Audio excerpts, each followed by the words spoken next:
Hi everyone, my name is Alejandro Gonzalez and we're going to talk about making Express pages. In this particular video, I'm going to talk about making a portfolio template, and this is for our Adobe Digital Learning Institute, but this will apply across many concepts in classrooms. Express pages are a really great tool for students and instructors alike. They've been used for journaling, reflecting, creating portfolios, creating photo essays or other expository assignments. And they've also been used for interactive syllabi, for resource building, as you'll see how we do it here, and lots of other ways. So if you've got any other ways that you've used Express pages, feel free to comment. Let's get started. So we're going to jump into Express by going to express.adobe.com. See the link here. And to start a web project on Express, you can hit the plus button and you can go to web page. And here you'll find, if you haven't been here in a while, there are now templates that you can start from as well. And you also have the ability to remix existing pages, which I'll show you at the end. So I guess I could choose any of these, but I'm just going to choose web page. And here it will show me even more templates, or I can start from scratch. And let's just create from scratch for this occasion. So Express pages are kind of elegant in their simplicity. They're just one vertical page that can basically scroll infinitely. You can keep building content above and below itself and within itself too. With this simplicity comes some constraints. You can't go and manually edit any HTML or CSS. The fonts, colors, and layouts that are available are limited to what Express has to offer. And you cannot simply move things around. Everything is centered to the left or to the right. So on knowing those constraints, you can still build a really nice website. All right. So here's my blank site. I suggest naming it first and foremost. Demo page 2025, and it invites you to start with your hero image. Your hero image is this big image with a title and subtitle in front of it. The hero image should be visually striking and inviting, maybe somehow relevant to what your page is about. You can also modify this. If you click, you can say, actually, I would like a short cover, or I would like a split layout where I actually have a hero image with a title and subtitle, and I have content on the other side, which is text, images, links, and videos. Let's just stick to the standard one and just undo. You can click on the button as you keep going, but I'm just going to undo twice here. And I'll name it. I'll just put my name here. Alejandro Gonzalez, and I'll put 2025 Hadley portfolio. And now I want to add an image, so I click this plus button. I can upload from my computer. I can generate something using Firefly, or I can search Adobe stock as it's built in, or browse these popular images. Let's just put this nice sunset image in here. Okay, my page now exists. As I scroll down, I'm invited to hit this plus button again and start adding my content. Let's take a minute to look at our sample Adley portfolio. I'm scrolling down. So this is another Express page. This is our resource page for our institute. And I'll go to session 1, Express, and look at the example portfolio. So this example portfolio has a hero image, title, subtitle. It has a button that takes me to my Adobe Education Exchange profile. There I am. It has an image that I can click and make bigger and click off to go back down. It has some text. So this first part is a simple block format, a button, an H1 text, an image, and some regular text. Then I scroll down, and here I have what's called a glide show. A glide show has a nice background image, and your content box glides on top of it. This content box is also block by block, an H1 title, an image that you can click on, and some regular text. And as I scroll through, you'll see another style of a split format, which has an image on one side and content on the other. So it's up to the user how they want to display their content. And as we scroll through, we'll see other versions. Here's split again, reversed, another glide show with an embedded video, and another glide show with a button link to a project. So let's build this out. My first might just be some text. And I'll put table of contents. Why not? And I like to make that an H1.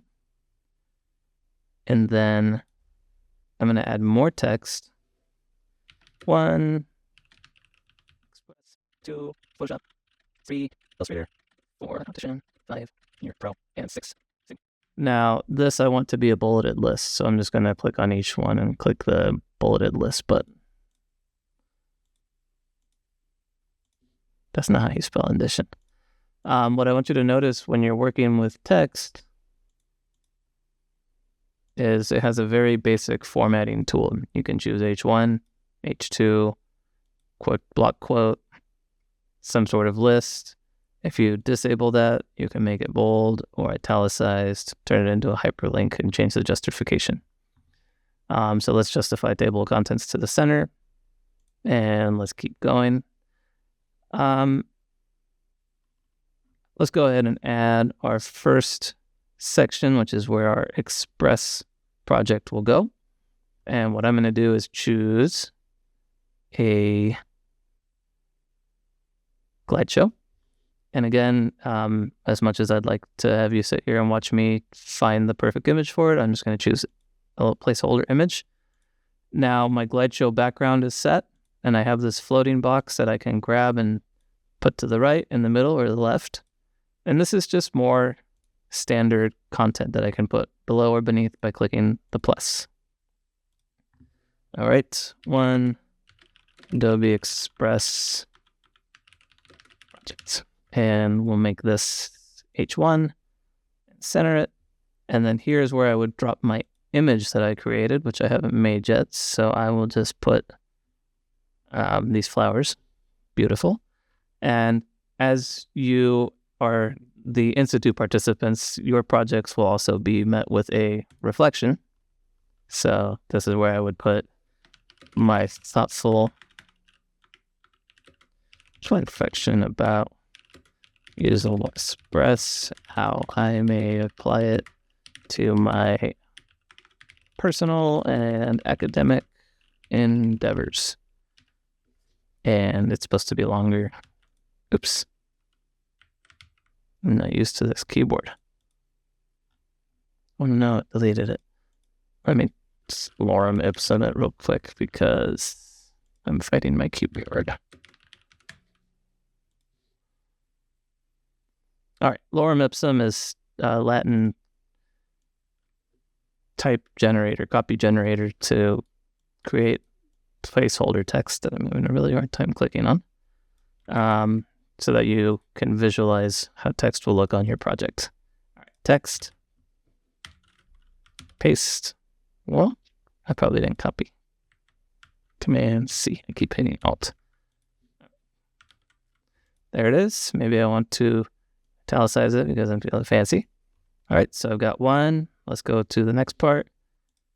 This will be, let's just do this, nothing fancy, just standard block. And this is 2. Photoshop. We'll make it an H1. We'll center it. And then I would go and upload my Photoshop project, which I haven't done yet. Let's put these center blocks. Who doesn't love construction? And then again, my reflection, my thoughtful reflection about Photoshop. All right, so we can see our page starting to come together here. And let's just go ahead and round week 1 out. I'm going to add a split layout. And again, just a nice visual image on one side. Don't put your actual project image only here because it crops it. So on here, text 3, Illustrator. Again, this is H1. And then I would put my image that I created in Illustrator. I don't see any illustrations. Let's pretend I drew this leaf. And then my thoughtful reflection about Illustrator and some more Mipsum. Okay. So then you would just continue doing this as however you would like to present content. The one thing I didn't do was add a button with a link. So let's just go ahead and do that for fun. Plus, I don't know what your stuff does. Anyway, button. Adobe profile. Beautiful. And I would drop the link in here. I'm just going to put adobe.com, center it, and save. Okay. Now, I started from scratch, and I didn't do any visual design other than choosing my images. This little wand lets me try different themes out. I could see how Nightcap looks. I could see Bruce. And that's going to affect your fonts, your buttons, every aspect of your page. And you can also create a new theme, which I invite you to explore, but I won't be doing in this video. Okay, I'm going to use UCAT Lite. I work for UCAT. So this is a simple theme I created that matches the university's visual design standards. But it's not loading, so let's just go to Storybook. Okay. So Storybook it is. Beautiful, very whimsical. And now I'm ready to publish my webpage. So I'm going to go to Share, Publish to Web, and I want you to notice there's a few things you can enable. I can put creator credits at the bottom if I want. I can also allow others to remix, and I can put a password on it if I want. I'm going to create link. Oh, that's not possible. It's saying somebody else is editing it, but this is a brand new document. So I'm just going to refresh the page. With Express being a cloud-based program, sometimes it gets some hiccups due to internet outages and anything fun like that. So let's go Share, Publish to Web, Create Link. Now it's working. Express is free or freemium. There are certain features that will not be available if you don't have a premium account. Everybody at the U of A has access to Express Premium. I'm not sure across the world, but you can make pages. You just miss out on some premium things, like some of the stock assets. If they have a little crown on them, you can't use them. So here's my live web page. The address is new.express.adobe.com with this identifying code. That's kind of how it is. And as you scroll down, this Adobe profile link takes me to adobe.com. And then you can see my Express project that I made with a flower. And then scrolling down, my Photoshop cinder blocks and my reflection and my Illustrator with the 3 different layout options. We have split layout, just a standard block layout, and a glide show. So hopefully this helps you get started with your Express pages. If you have any questions, feel free to reach out to me and my team. We're always happy to talk about Adobe and creative literacy in the classrooms and in personal projects. So thanks for watching.